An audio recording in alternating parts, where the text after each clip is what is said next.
Hey everybody, and welcome back to another episode of The Overlay, a poker podcast brought to you by CCG Poker and Paramount Social Club.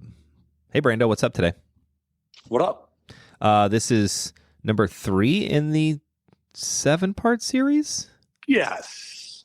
So this is that's accurate. We were just talking pre-podcast here. PP, that's what we call it. When Brandon and I were talking PP. God, I'm 42 years old and I still make PP jokes. What's wrong with me? We were discussing how last episode, which was episode 72, which the whole series right now is the top 6 toughest premium holdem hands to play, and there are 6 of them that we are going with, and they go in order of kings are the least difficult to queens, aces, jacks. Is that the next one? You're right. You have some confidence. Jacks. Keep going. Ace king, not suited. And then tens is the most difficult premium hand to play in No Limit Texas Hold'em. So we already did the episode last week on kings. Queens are today's episode, how to play queens better in No Limit Texas Hold'em. Right, Brando? Right. And we want to make sure that before you listen to this episode, if you have missed last week's episode, the previous episode, episode 72, where we discussed kings, this is one of the episodes because kings and queens are similar played, that we are going to kind of reference some items that we talked about last episode, since the last episode was a little bit longer because there was more framework to set up. So we do want to preface that if you haven't listened to the episode of how to play kings, stop, go back, listen to the episode about kings, come back and learn how to play queens, because we are going to kind of go back and forth a little bit between the two, correct?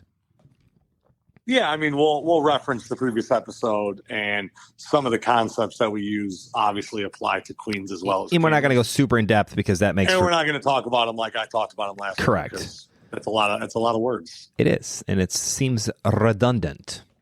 So what up, queens? I have a disliking for queens. Like more so than kings, or yeah, just like no, definitely more so than kings. Kings, I in my playing history, and I'm referring to No Limit Texas Hold'em tournaments, which is kind of more what this this kind of series is about. Is really it applies more towards tournament play, correct? Yeah. Again, I think that having an episode on how to play queens in a cash game, it just gets you down to so many avenues, and they're so dependent what you're playing, where you're playing. Whereas like queens in a tournament, whether the buy-in's $50, it's a little more standard, right? It is. It's a lot more standard. I mean, maybe standard's the wrong word, but at least it's a little bit more like there's like a book play. It's applicable throughout the ranges of there's a game theory here that applies, and there's some parameters that are set that are not the same in cash games, but you can still use those. These tips in cash games. It's not going to hurt your play for the most part. Brandon and I will refund all losses with queens for 1 month prior. I don't know about that. That's 1 month, be a lot of losses. 1 month prior to this episode airing. That's not true. All right, queens. Why does Ken hate queens? I hate queens because when I was at the Millionaire Bounty Tournament this past summer at the WSOP, which you can listen to on episodes 69 and 70, where we discussed the WSOP and how Brandon and I did. But I lost a huge pot with queens, and I feel like it has haunted me mildly since then, how I misplayed those queens. And remember, I was like... you say you misplayed them. Nowhere did you ever misplay them. Yeah. But I lost a big pot. You did. And I feel like he checked and checked and checked, and then you gave him all your chips. See, I don't know if I would rather think of it, and maybe this is the way I'm making myself feel better. Like, I want to feel like I misplayed them, like I did something incorrectly, rather than I'm just a big dopey dummy who got trapped with his queens and lost a big pot and doubled up another stack, and then basically went on life tilt after that, and then punted off the rest of said chips in tournament where I probably could have done something differently. So listen to episode 69 where we talk about that exact scenario and how I punted and went crazy. Again, you didn't punt. The guy played the hand great. No, afterwards. You got an unavoidable spot. Afterwards, I punted. Fold. Afterwards, I went crazy because I couldn't let it go. I couldn't let it go. I kept going and going and going. That might be your downfall in large field. I can't. No limit hold'em. Yeah, I'm like waiting keeping for that. Yourself together. I can't do it. I feel like I do something dumb, and I was like, I should have done that differently. And then I kick myself for literally the rest of the tournament until I kick myself out. But until you're out, right? Yeah, that happens. That's something. Then you feel better about it again. You're like, all right, now I'm out of that. We have what? It's the beginning. Oh, it's almost October. It's still September. I feel like it's October because the weather's cool outside here in Chicago where we're recording, and it's like 40s during the morning, and then it gets up to like in the 60s. So like it's perfect fall weather. So I feel like it's already October, but I feel like right now I got a good 8 or 9 months to kind of get my game in order for the WSOP, and that's one of the things I'm going to work on. That's goal number 1, is to be able to keep my mental game strong enough that if I make a mistake, to let it go. I got a Elsa and Frozen. I just got to let it go. Let it go. All right. Let it go. Interrupting here. Okay. Queens. How to play Queens. And not like Queen Elsa or. Oh, I'm still going to put a picture of Elsa out. Great. So happy. Because that's what poker players want. Bunch of pictures of Disney princesses. Here we go. Yep. All right, Brando, give us, after my rambling 6-minute intro, teach me, and by default, everybody else, how to play Queens. Well, I got some good news. Sweet. Like the first 25 minutes of the Kings episode kind of applies to the same exact scenario here with Queens. So, we kind of formatted it and we went with big blinds. And, anything under 10 to 12 big blinds, we're in the same exact spot with Kings. Which is? As we are with Queens. We're trying to get all of our money in. We're fist pumping. We're high-fiving the guy next to us. So if you got we run into a situation where they have ace-king and we're racing, or aces or kings, you say, nice hand, sir, when you lose it 80% of the time. And you walk out. It is what it is. With a smile on your face that you got it in with Queens. So 10 big blinds or less, jam it in there. Yep. And then I still think that we talked about, if there was ever a time to get kind of sneaky with the Kings, is there in that 20 big blind area. Mm-hmm. And I think that also applies to Queens as well. Those hands they really are similar in terms of like relative hand strength. I just think that the Queens is slightly harder to play because there is some scenarios where you can find folds where you can't find folds with Kings. Mm-hmm. And then there is more so of a range of outcomes where an ace or a king does come on the flop, which happens like 40% of the time, which is a lot. Right. 4 out of every 10 times you have Queens, you see a flop, and ace or king's coming. Is it that? And I really think is it that high? It is that high. God, that sucks. I mean, referencing 888 poker, I would assume that they would be correct with that. I mean, 40% is a lot. I mean, I guess it's like what, an 8-outer 3 times. Yeah. Something like that. Math checks out there. Yeah. Well, it's just, it seems the theory of the math checks out. We don't know if the actual math checks out, but 8 outs 3 times seems like that's 40%. So 10 to 20 big blinds, that's where you can get a little tricky. You can kind of maybe slow play them a little bit or lay in the weeds and then kind of 3-bet early or re-raise somebody, things of that nature pre-flop, right? We're still trying to get all the money in pre. We're hoping that correct. Somebody, pounces on our limb and then we're able to shove over them and either A, gladly get a call, or B, pick up 5 or so big blinds. And if we have 20 big blinds and we pick up 5, I mean, we just 25. Yeah, it's a lot. It's a lot. It's a lot. It's a lot. You would take that result. I love the fact and kind of the idea of that. It's like if you have 20 big blinds and you win 5 big blinds, obviously that's a big jump. I mean, it's 25% increase in chips. Not 100% sure that math checks out, but you're winning 25% of the chips you started the hand with, and you didn't even have to see a flop. Like you're just picking it up right there. Like that's the best case scenario. I love that idea. So Captain Obvious Ken, but I don't mean to fast forward through those first 2 levels, but those are basically going to be the same with Kings as they are with Queens. Correct. You ain't ever folding with less than 20. Nope. So don't even think about don't it. Sweat it. Don't sweat it. Just try and get all your chips in the middle.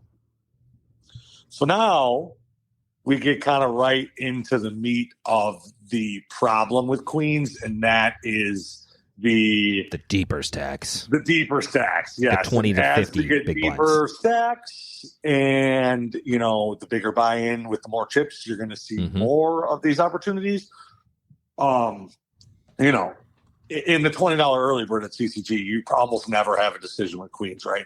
I mean, most of the time you're going to have under these scenarios that we just already talked about. So you're all good. However, if there's ever a player that's like only going to have aces or kings in their hand, it's probably going to be the old gentleman, the old veteran fixed in the $20 early bird at CCG. So you do run into like some awkward spots where it's like, man, this guy only has aces, but I only have 17 bigs, so I'm going to call. So but anyways, do it anyways. So 80 to the 100 big blind. I mean, we're talking about deep stack poker here. This is where queens really, tiptoe the fine line of being an incredibly strong hand versus a hand that gets you in a lot of trouble, right? And there is a big difference in this aspect between kings and queens. Do you agree? I mean, yes. Having kings, you lose the one hand, and you even have hands as good as ace king dominated. Whereas queens, you're now dominated by two hands, and the ace king is flipping against you.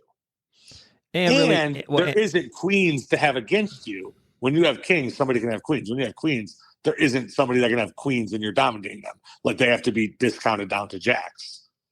Oh, I never thought of it that way. Yeah, that's interesting. I was trying to find other hands. I'm like, well, yeah, and there's other hands in their range that they have. But you're right. You're hoping with kings that they have queens. Where in this scenario, it's the reverse, right? It's like I have queens. He could have kings. Right. Right. So in terms you got to start thinking of the idea of like, can this player do this with jacks, which is the only. Right, like that's the option that we're going with. That's the hand, jacks and ace queen, which is a whole different tier down. Correct. Than ace king. That scenario is much less likely than I have kings, this guy has queens, because that's good. I know it's stupid to say because you're like, well, yeah, obviously, if I have kings, I want the other guy to have queens. But like when you start thinking about that, can the other player do those things? Because I really, what stuck with me the most about King's episode, and I hate to go backwards, but this is my only input for is my reflection on it. I really enjoyed the fact of when I have kings, it's like when I'm debating on like, should I call, should I not call this 4-bet when it's all of my chips, and again, we're talking in the deeper stacks, 25 to 50 range. I'm not talking about the shorter stacks because at that point we already know 20 big blinds or less, you're not really folding ever. It's when you have some 20 to 50 big blinds or 50 plus big blinds, and it's like, well, shit.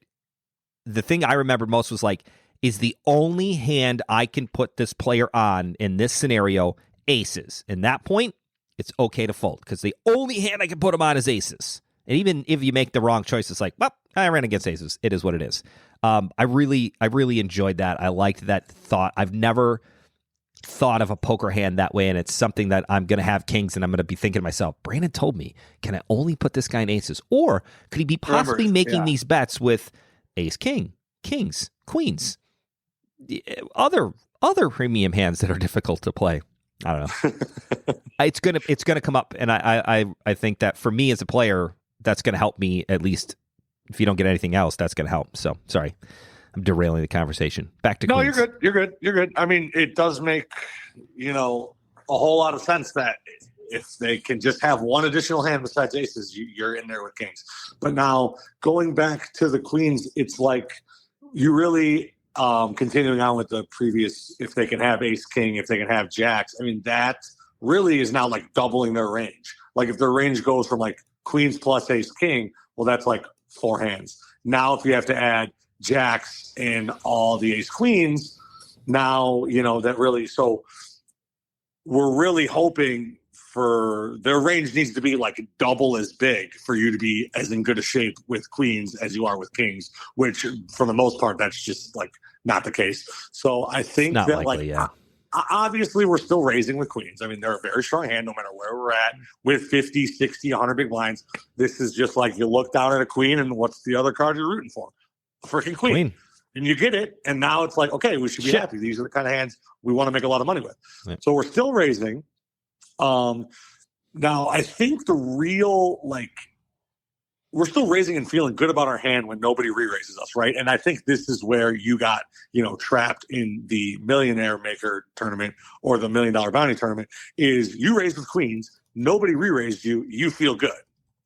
Correct. And there were 3 of us in the pot, which actually you re-raised. I would have gotten a little different, right? There were 3 of us in the hat. There was a raise pre-flop. I 3-bet, call, flop comes out.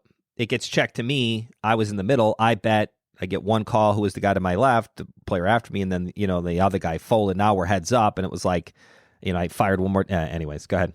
Yeah, so like I want to, and I know we hate going backwards, but we said to listen to yesterday's or last week's episode first. Mm-hmm. Remember when I talked about smooth calling with the kings when you're deep stacked to have an uncapped range? Well, that is like what that guy did to you. He smooth called your 3-bet with aces, which is obviously a little different than kings, but they're basically the same thing in this scenario. Mm-hmm. They're dominating your queens, and he decided not to 4-bet and really closed down his range to all his premiums. He flatted, kept his range wide open, where it's possible that he has aces, but the way as played, he has so many other hands that you beat, which is why you got it in, which is why sometimes smooth calling with these huge hands and keeping your range uncapped is important, because sometimes you're going to I would have and get queens in.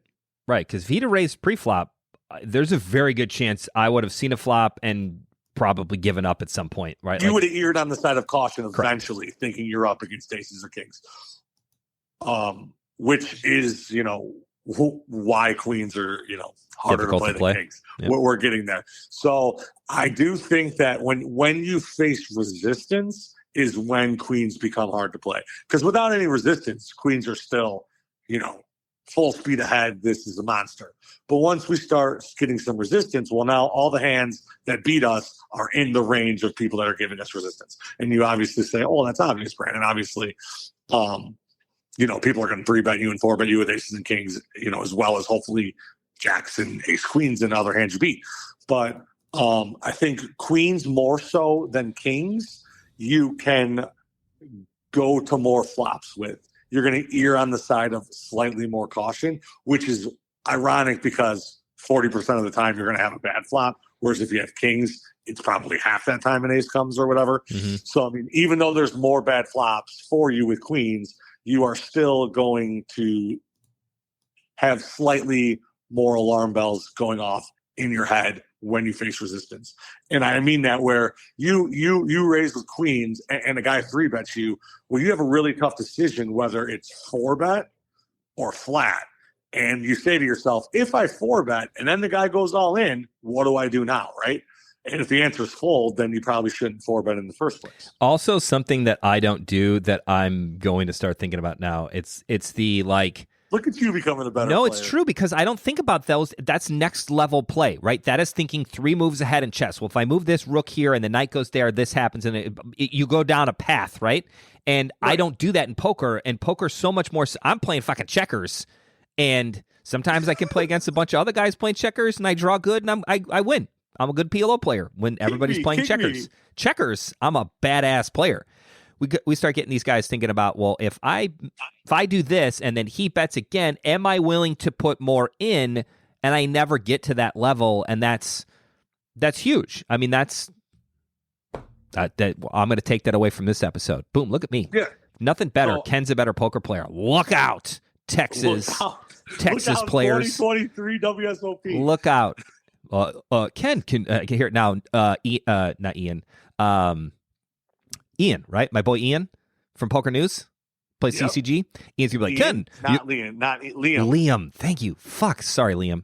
Because Liam 100% listens. So he's gonna be like one of the 6 listeners, and you can't. I can't even remember his name. For some reason, that Ian was stuck, but I had the Ian. Anyways, Liam's gonna be like, Ken, you've won your first WSOP bracelet. What do you attest all your winning poker plays to? And he's gonna be like, I hope he says me or Poker News or CCG or something. Nope. I'm gonna be like, it's the 4 episodes of the overlay that I listened to with Brandon on my way over here. That was it. Thank you. Oh, I also like to thank my wife and my kids. I would never thank my wife because they didn't do shit in this poker tournament. I had to do all of it. That's true. They did nothing. I'd like to thank all the drunken Europeans out there that got wasted by the end of the night and let me win all of their chips. It's the only way I have a chance is when they start drinking. Right. I'm the first guy to buy drinks at the PLO table. Yeah, give everybody a round. And I always drink club soda because, one, I'm not a huge drinker. I definitely don't drink when I play poker. Very, very rarely. Unless I'm there to do drinking versus playing. But I like getting everybody else drunk because that's a good idea. 100%. Back to Queens.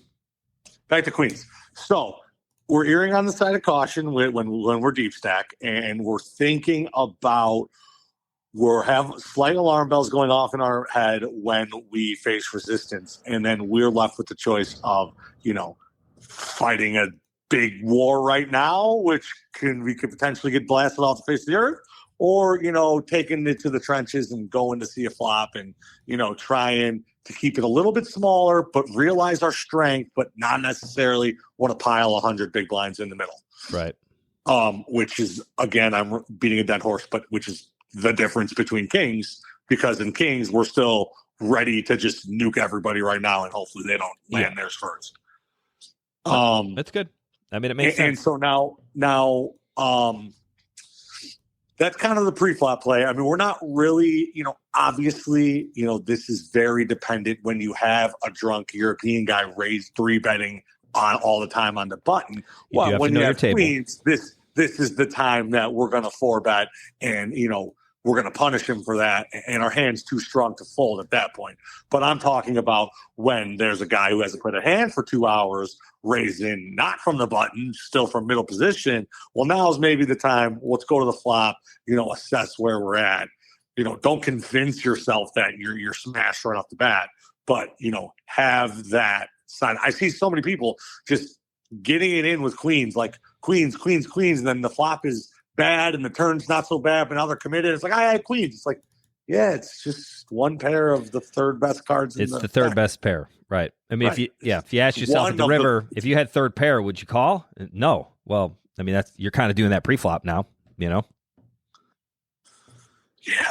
Yeah. So I think we're going to see more flops, which in turn is going to have more sticky situations post-flop. And post-flop, we talked about with kings, moving into the latter half of queens, we talked about, the connectivity of the other two cards besides the ace when the dreaded ace comes on the flop. And, making your decisions on if to bet, if to continue in the hand, more so on those two cards, especially on, on the flop and on 4th Street. Maybe so by the river when the whole story is complete, we can, take everything into account. But when we're facing a decision whether to bet or check or call a bet on the flop, we're looking at the other two cards. I think the same thing applies. The problem is when you see a flop with queens and there's an ace or a king, a large part of your opponent's ranges are going to have aces and kings in them, right? I mean, in theory, when we're think playing so. 3-bet, right?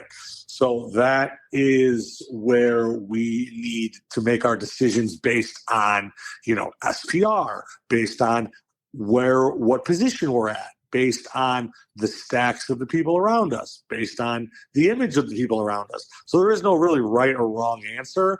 You just need to, look and analyze each hand differently when you see a quote unquote bad flop with queens, and when you're just going to get bossed around and the aggro guy's just betting every ace high board and he's getting you to fold his hand as good as queens, or he actually has it. And, these are the things that we can't help you out in a book. Like each case is, independent of each other, and each decision is obviously different. And that's the beautiful and terrible thing about poker, is that it's good. You can be as good as you want in poker and still lose. And you can still lose. Yeah. What a wonderful game. You can do everything correctly and still lose. Awesome. I know. Poker's just like life. You can do everything correctly, Brandon, and still do nothing. So I do think it is more important to, try and isolate a little bit more with queens than kings, in terms of it really is important to get it down to, heads up, 3-way at the most. Because we want to knock off all those king 10 suiteds and king 9s and king jacks and all those hands that have good equity against yours, but they aren't very strong hands in relevance to the amount of hands that they can be up against. Worst case scenario is like there's nothing worse than being up against like pocket sixes, ace jack, and king queen. It's like, well, now your queens are shriveled. That way you can get topped with a set, and any ace you lose to the ace jack, any king you lose to the king queen. Right. It's like you want to be up against one of those. You want to obviously be up against sixes. But if you had to pick, I want to be up against one king queen, one ace jack, one pocket sixes. That's just going to make your navigation through the hand a lot easier. So, be aware of when you can really put the pressure on and squeeze pre-flop with queens, try and get it to heads up. Or, if you're really deep stack and you know that you're going to raise and it's going to go 5 ways to the flop because it's the second level of the early bird, well, maybe now's a time to get creative and limp and almost like set mine. Right. You can do all kinds of crazy stuff. If you know it's going to go 5 ways with queens, you really have to flop a queen in order to. And you really want to be starting to think about controlling the pot size too, right? Like you don't want this to get out of. I don't really want to get all in 5 ways with queens. Like no. Chances are somebody's got aces or kings, and it's 100%. You can't flop an ace or king because you're 100% going to be out then. There's correct the chances. And then even when it comes to quote safe flop, right? You got all those guys that have all those set miners out there behind you. Yep, all the 6s and 7s and 5s and 8s that call, and the flop comes 8, 6, 2. Well, what do you know? Right. You got it all in 5 ways against kings, queens, 8s, 6s, and 2s. 6. Yeah, you're in 4th, 5th. You're in 5th place at that point. You're last. If you ain't first, you're last. All right, let's talk a little bit about, we kind of eking our way into post-flop. Like, what do you do post-flop? Like, I kind of like the idea of talking about a couple scenarios like, what do you do if you do hit a set of queens on the flop? Ooh. And I'm really good at knowing what to do when there's nothing good. I don't know if I'm good at playing a hand. It is tough to do that. I don't know how to play queens when you flop a set. How do you play queens when you flop a set? I try to not slow play my queens, and I'll tell you why. Only because I feel like you should bet it. You should bet it aggressively, and if you win the pot right there, great. It's kind of the adage of like you're either going to win a small pot or lose a big pot. I feel like when you flop a set of queens, there's such a premium hand, and I just freaking nailed a queen on the flop. Right, I flop top set. The bitch is if there's 2 diamonds out there and the guy's going to call me the whole way down and I kind of slow play. I'm air quoting that nobody can see. And I kind of slow played my queens to get some value out of my super premium hand. And then the turn's a freaking diamond and it's like, fuck. Well, now I'm still going to bet he raises me and it's like, well, fuck, get it all in. Cause now I have I flop a set of queens. What am I going to do? It's like, that's my thought process. Yeah. In general, if you never slow play the hand, I would say that you would be doing it right almost every time. How are you ever going to get a bunch of chips in the pot if you aren't putting chips in the pot? At some point, you have to. Nobody. Ken's number one rule of poker: nobody has ever won a tournament by folding. It's very true, and I also think that for me, when people barrel the flop and the turn and the river, it's very polarizing where it's like I almost never believe them. It's like, right. Well, what do you had so much that you bet on the flop, nothing scared you on the turn, right. Nothing scared you on the river, and you're willing to put in 3 streets of value? Getting 3 streets of value in poker these days is extremely hard. So, and I just feel like every time that people are barreling, it's because they want me to fold and they're bluffing. Right. And they so missed. They were doing the Brandon, bet it 3 times and give yourself 3 chances to win your flush draws, straight draws. Did he really do that with top set too? Apparently, yes. Right. And, sometimes. And that is the balance that's going to get you paid off sometimes. And I am fully with the never slow player or don't slow play often, or it takes the right. Obviously, when it comes queen, deuce, and you flop a boat. Well, that's the idea that we're trying not to get super specifics. It's like, correct. Okay, I have the drunken European guy, and I don't know why they're always drunk and they're always European, but like I feel like that's like a poker like personality if you go to Vegas that in July, everybody knows that guy, right? So it's like if I flop my set of queens, I bet it pre-flop, he called. I flop a queen, I could almost check full well knowing he's going to be the aggressive, and at that point now I'm getting a little tricky, right? It's that 25 to 50 big blinds play where I can get a little trickier here, and like I'm not technically slow playing because I'm guaranteeing I am going to raise this fool as soon as he bets me, and maybe I'm going to make it look like a super bluffy bet, like I'm going to over bet this pot, kind of like Mike does in Rounders. He's like, well, normally I would set a bear trap in, but I'm going to overbet this pot and make it look like I'm trying to buy it. Like those are the kind of plays that you think about that you kind of have to be aware of the other players at the table, where in general rule, you should never slow play your set of queens. Just bet it. If you win the pot right there, great. If not, you're getting in with the most premium hand you got. Can't worry about it. But, if you're playing Greek John in a cash game, and he's such an aggressive bettor, and the flop comes queen 4 deuce, there's a good chance he's got 4 deuce, and he flop bottom 2, and he's itching like a mother to bet, and you've got him just super dominated. I mean, those are the dream scenarios. And I think it's important to know that, like, the wetter the board, the, like, more you can comfortably size up and be okay about it, even though, there's a lot of, and I'm air quoting now, scary turn cards on queen, 9, 7, 2 spades, right? Mm-hmm. I mean, a lot of turns make straight, so a fourth of the deck makes a flush. There's a lot of bad turns, and especially if you're putting money in on the flop and they're calling, you assume that they might have one of those hands since you have all the queens. They probably don't have top pair. What do they have? It's probably a draw.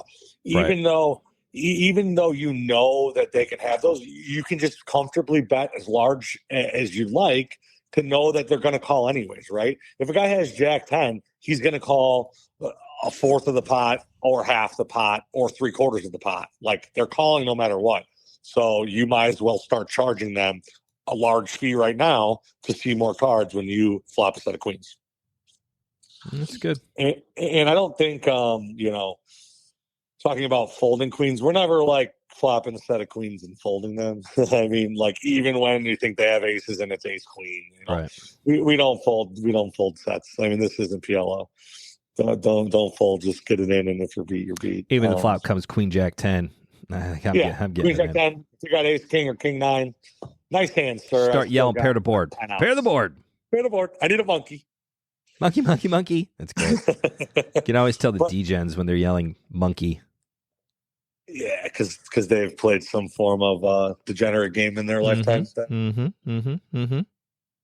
So unlike, kings, and this is, again, as we progress, the hands are going to get harder and harder to play post-flop, right?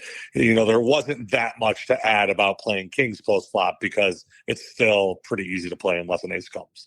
Yep. And, queens, relatively easy to play. I mean, unless, a guy has a strong range and an ace comes, or, you're multi-ways and a king comes. Like, they're still, in general, not the hardest to play compared to later on when we have ace king and we whiff a flop, or we have tens and it's queen jack deuce, or there's and I think that's why this order is the way it is, because of the ability to be more dominated and be beat by more and have more scary boards as we progress and the hands get harder and harder to play. Queens, they're like the weakest of the super premiums, right? I mean, you're happy to go to battle with it, but, you don't expect to win every single time with queens. Yeah. When I have aces and kings, I feel like I won the pot as soon as I got dealt a hand. True. Queens, I feel like I got to win the pot. And then jacks and tens, I just lose. So that's where I'm at with queens. I like the idea, and then we'll kind of wrap it up. I like the idea of, let's say now let's get into the turn. What if the turn makes your pocket queens into second pair? Meaning, you've done all this correctly, you've bet it, you've been called down by one player, and the turn's an ace or a king, and now your queens are second pair. At that point, is it just full on breaks, hit the ejector seat? Well, no, yes and no. Okay. I mean, you really need, this is where your ability to put somebody on a hand range is. No, it's good to say. It's what is important about, and like, this is where, like, this happens a million times in the poker tournaments, whether it's queen, no matter what the hand, but like your ability to like consciously think, okay, how did the action go pre-flop? Okay, I was the 3-better. Sweet. I 3-bet. The flop came 10 high. I continued. I did everything right. He called ace on the turn. Okay, so now you immediately like, God damn it, how's an ace come on the turn? Mm-hmm. And maybe he's immediately, this is the way that I can, steal this pot away. So you really need, as the queens, to decipher what hands did he call my 3-bet with and then call my flop bet with that now have an ace in them. Maybe ace 10 suited if we're talking a 10-9 board. Let's just say 10-7 deuce as blank as it comes. Right. 10-7 deuce. What aces are in his range. Is he really continuing with ace jack suited with a backdoor flush draw on the flop in a 3-bet pot? Probably not. Is it ever ace queen? Probably not, because you have 2 queens. So, I mean, it's really like ace king that got stubborn and ace 10 suited. So when it's only those 2 hands, he still has so many other hands in his range that you're not going to just shut it down, breaks, fold. Right. There's other scenarios.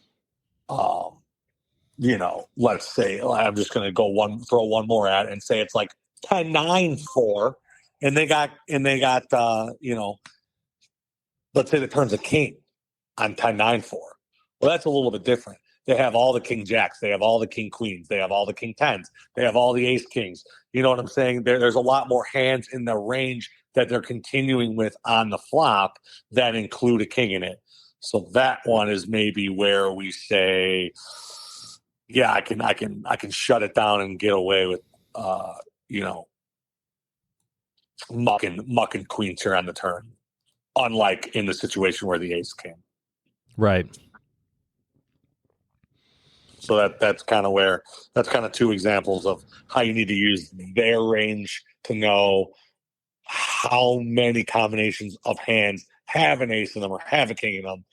And really, you got to peg on certain hands. I mean, and when we're talking about 3-bet pots deep in tournaments here, people aren't screwing around with ace-4 suitings and calling on 10 not very often, right? With bottom pair ace-4 and then hoping to drill an ace. So you got to be aware of that. I feel like that whole thing that you see on like the old school, like whatever, when you're watching poker on TV and it's like both players are just fucking triple barrel bluffing with absolutely nothing, and it's like turn bet, bluff, rebluff, 3-bet bluff, or 3-bluff. Is that it's a new term I'm coining. It's a 3-bluff. That's when you 3-bluff. I love the 3-bluff. That's a third bluff in the hand with nothing, and then a 4-bluff just never happens. And 5 bluffs are fucking impossible. So don't ever pull a Ken and be like, could he actually make this play and do that? No, a 5-bluff does not exist.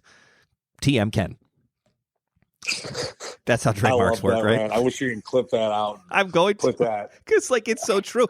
But all jokes aside, people get less tricky deeper in tournaments on a 3 or 4 bet, right? Like, you might get I'm trying to think of my mind, like the Venn diagram of hands this guy's going to get goofy and tricky with versus actually having a real hand deeper in the tournament.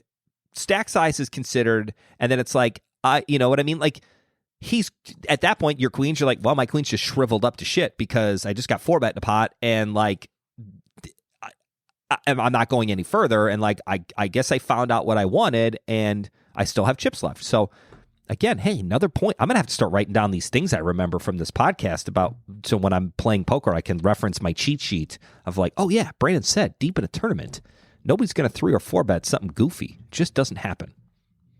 I mean, it doesn't until you get, never say never. Never say never. But again, I mean, you watch day 7 of the WSOP on ESPN, and people are 3-bet, 4-betting, 5-betting with all kinds of ranges. However, the whole game changes at that point. Mm-hmm. All the ranges are reassigned. Your queens, everything gets readjusted for what's going on in that table. And, people realize that, oh, you know what? If I'm 200 big blinds deep and I just apply all this pressure, if they're going to fold hands as good as queens, then shit, they're going to fold basically everything. So I'm just going to take that aggressiveness. And that is where the game really evolves into theoretical and the meta game and playing the player. And that it's really sick poker when you start talking deep and really deep stack with these creative European geniuses that somehow can drink and still, that's part of their game, right? They want you to be able to put them on those ranges, which that's the type of poker they're playing, which is wild. And that's what makes it really tough. And, that's why, these episodes, if you're playing, queens on day 7 of the main, probably don't take the advice we're giving here. But, yeah. That's good. I think hopefully you've got a couple of tips here on how to play queens better in a tournament and kind of when and where things are. And It's interesting. It's funny, and it's something I'm going to continue to say through this entire series of the premium hands that are so difficult to play. Every time every player in the history of poker has looked at a queen and then they sweat out the second card, they're hoping for a queen. The problem is, if they actually get what they want, so many players, myself included, I don't know what to do next. And I'm hopefully these episodes in this little series of the premium hands that are so hard to play and how to play them better, hopefully you'll learn something. And it's definitely attested to Brandon's knowledge of the game. So I will say thank you, Brandon, for all of our poker podcast listeners out there for, talking it through with us. Hey, I'm trying here. Holdem's hard. Everybody should have a poker friend. If you don't have a friend that you talk to poker about, and I don't mean bad beats and fucking borrowing money from each other, because that happens too, but I meant the idea of like to be able to talk about game theory and like, hey, I had the situation, what do you think? And kind of talk about these things and try to make it out. Like that's where you actually get better at the game, because I really feel like I'm a better Hold'em player after 2 years of this podcast, just by you mentioning offhandedly, you're like, oh, well, are you willing to 3-bet full well thinking he might 4-bet? Are you willing to jam it all in? I'm like, well, I never thought about that before, I'm just 3-betting because I'm like, man, fuck it, I got queens, I'm going to 3-bet, I don't think about what happens next. Checkers. Yep. Checkers. Don't play checkers, kids. Play chess. And if you do play checkers, play it for small stakes. Don't go to a chess tournament, play checkers at the World Championship. Don't go to a chess tournament and try to hustle people in checkers. It's just not a good idea. Go to like rock, paper, scissors tournaments and then try to hustle people in checkers. I don't know if that's a thing. Before we sign off, for anybody that's still somehow listening to us, there is some crazy theory on rock, paper, scissors. Oh, and we can do a whole episode on it. 100%. I watched a 3-minute TikTok over like optimal moves. Yes. And like if people know this optimal move, then I know what it is. Rearrange your other optimal move. I know what it is. Yep. And it's literally game theory. And it's like, great. About rock, paper, scissors. And it's math backed and it's insane. We should do a whole episode on it. I'm in love with rock, paper, scissors. I've taught my kids how to do it. So now when they have arguments, they settle it by rock, paper, scissors, which I find as a parent is the most important thing that you can teach your children, is to teach them to gamble and how to do it responsibly. And I was like, explain to Sawyer, I was like, yeah, 80% of people always throw this first. So you should think of that and throw this, blah, blah, blah, blah, blah. And it was great. And I literally had a game theory optimal conversation with my 7-year-old daughter on how she could beat her sister, who's 6, in rock, paper, scissors, because there's only one vanilla cupcake left. And the only fair thing to do is rock, paper, scissors that and get that cupcake in there. But she won and she was happy as shit. It was like a proud dad moment. My poor middle daughter got, nothing, but whatever. She ate the chocolate cupcake. It's fine. It's not like none of them got anything, right? It's not like we decide who's going to go to college that way. Right. One of you guys gets to go to college. Rock, paper, scissors. Right. Use your game theory that was taught to you 12 years ago. I mean, it's the best. Hopefully you learned something. Thank you as always for listening. If you're in the Houston area, make sure you check out Paramount Social Club. They've got great low-stakes tournaments, tons of cash games, and it's a really fun, friendly, and safe environment. And I think that's the most pivotal things, and it's actually something that we strive to do at CCG as well, is to promote fun, friendly, and safe environment. And I don't mean that in like a millennial way. I mean that in like physically that you feel safe. Because card rooms sometimes can be a little sketch. So, hey, I agree. Nudge. There's a lot of people where I'm like, oh man, I do not want to see that guy at the end of a dark alley when I'm leaving a casino. Nope. They're always big European guys that are like 6'8", yelling at me in Russian, and I don't know what the hell he's saying. I'm nervous though. It's big. You ever look up to a guy who's 6'8" and he's yelling at you like he wants to fight you? That's bad. And I'm 6 feet tall. Like I'm not a little guy in the sense of I'm a little guy, but I'm tall. I carry myself well. 6'2" with the hair. Thanks for listening. Appreciate it. Come and see us in Houston at Paramount Social Club. Come and see us at CCG in Chicagoland area. Brando, lead us out. We got American Airlines up next, Aces. Oh, wow. I'm so proud of you used the American Airlines. So farewell until we pound the Aces. Flying safely next week with American Airlines. And Amy is probably one we should have on as just a reference of how to play Aces. Reference. Mm-hmm. Awesome. Thanks for listening. We'll catch you next time. Bye, everybody.